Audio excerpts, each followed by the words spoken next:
Episode की शुरुआत में सुनियो सबको बता रहा होता है कि प्राचीन काल में 7 अजूबे थे, जिनमें इजिप्ट के पिरामिड भी शामिल है। पुराने समय के लोग वहाँ बहुत सारे खजाने और कीमती चीजें छुपा कर रखते थे। ये सुनकर नोबिता काफी एक्साइटेड हो जाता है। सुनियो कहता है कि आज भी वो खजाना वहीं छुपा होगा। नोबिता डोरा केक खरीदते हुए इजिप्ट के बारे में सोचते सोचते घर लौट रहा होता है। रास्ते में उसे अजीब लगता है कि वह डोरा केक क्यों ले रहा है। फिर गार्डन में घास काटते वक्त भी यही सोचता है, लेकिन रुक नहीं पाता। तभी डोरेमोन आकर डोरा केक खाने लगता है। नोबिता थककर डोरेमोन से पूछता है कि ये सब क्या हो रहा है। डोरेमोन उसे फ्यूचर बुक दिखाता है और बताता है कि इसमें जो लिखा जाएगा वो सच हो जाएगा। बुक में लिखा होता है कि 30 अगस्त को नोबिता डोरेमोन के लिए डोरा केक लाएगा और गार्डन साफ करेगा। यह सुनकर नोबिता गुस्सा हो जाता है। फिर वो डोरेमोन को इजिप्ट के खजाने के बारे में बताता है और उसे खोजने की बात करता है। डोरेमोन पहले उससे होमवर्क करने को कहता है और नोबिता फ्यूचर बुक की मदद से होमवर्क पूरा कर लेता है। दोनों इनिवियर डोर से इजिप्ट पहुंच जाते हैं। तीनों पिरामिड देखकर नोबिता खुश हो जाता है। सामने भीड़ होने के कारण वे पीछे के रास्ते से जाते हैं। डोरेमोन खजाने के लिए डिटेक्टर मशीन निकालता है जो सिग्नल देने लगती है। नोबिता खुशी से झूम उठता है।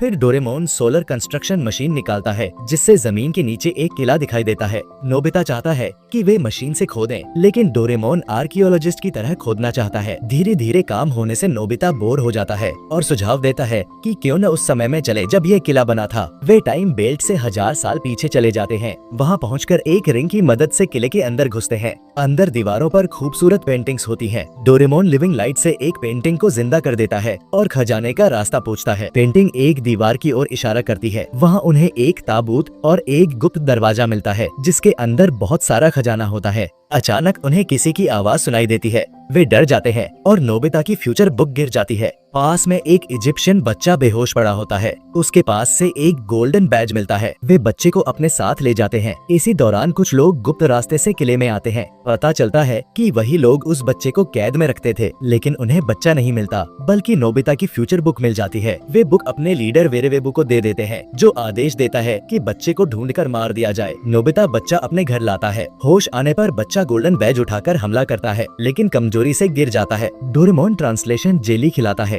जिससे वे समझते हैं कि वह बच्चा भूखा है। खाना खाने के बाद बच्चा बताता है कि वह इजिप्ट का प्रिंस नेमुसेंसु है। पिता की मृत्यु के बाद उसे राजा बनना था, लेकिन वेरेवेबू उसे मारकर खुद राजा बनना चाहता है। नोबिता की माँ आ जाती है जिन्हें नेमुसेंसु इजिप्शियन गार्डियन समझ लेता है। वह नोबिता और डोरेमोन से अपने देश को बचाने की गुहार लगाता है। नोबिता उसे दोस्तों के पास ले जाता है। सुनियो और जियान उसके राजा होने की बात सुनकर मदद करने को तैयार हो जाते हैं। सब इनिवेयर डोर से इजिप्ट और टाइम बेल्ट से 1000 साल पीछे चले जाते हैं। वहाँ नोबिता 4 पिरामिड देखता है, लेकिन बाकी को सिर्फ 3 दिखाई देते हैं। सब ड्रेसअप कैमरा से उस समय के कपड़े पहन लेते हैं। नेमुसेंसु डोरेमोन को कैट गॉड समझता है। फिर वे नाव से उसके राज्य की ओर बढ़ते हैं। राज्य में बड़ा बाजार लगा होता है। महल के सामने भीड़ जमा होती है, जहाँ वेरेवेबू घोषणा करता है कि नेमुसेंसु अब नहीं रहा और वह नया राजा है। वह मौसम बदलकर लोगों को प्रभावित करता है और वे उसे गॉड मान लेते हैं। नेमुसेंसु कहता है कि पहले प्रिंसेस को बचाना होगा जिसे वेरेवेबू ने कैद कर रखा है। जियान, सुनियो और शिजुका एंटरटेनर बनकर महल में घुसते हैं, जबकि बाकी टोकरी में छुपकर आते हैं। डोरेमोन गार्ड को कैट गॉड बनकर डराना चाहता है, लेकिन असफल रहता है। नोबिता एक गैजेट से अपनी माँ को बुलाता है, जिसे देखकर गार्ड उन्हें गार्डियन मानते हैं। वे प्रिंसेस के कमरे में पहुँचते हैं।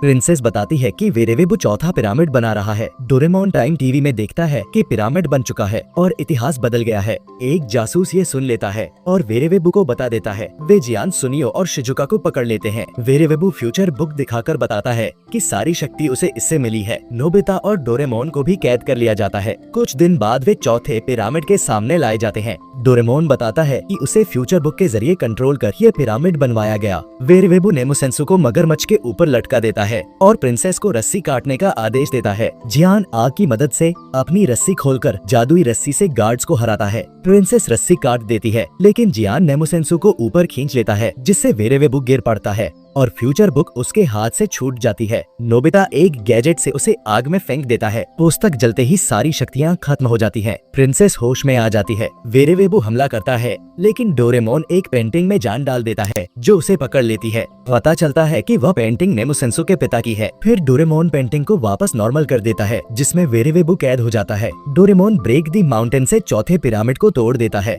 और सब सामान्य हो जाता है। नेमुसेंसु को राजा बना दिया जाता है। सभी विदा लेकर टाइम बेल्ट से लौट आते हैं। नोबिता फिर से अपने होमवर्क को लेकर परेशान हो जाता है क्योंकि फ्यूचर बुक अब नहीं है और यहीं पर यह एपिसोड खत्म होता है।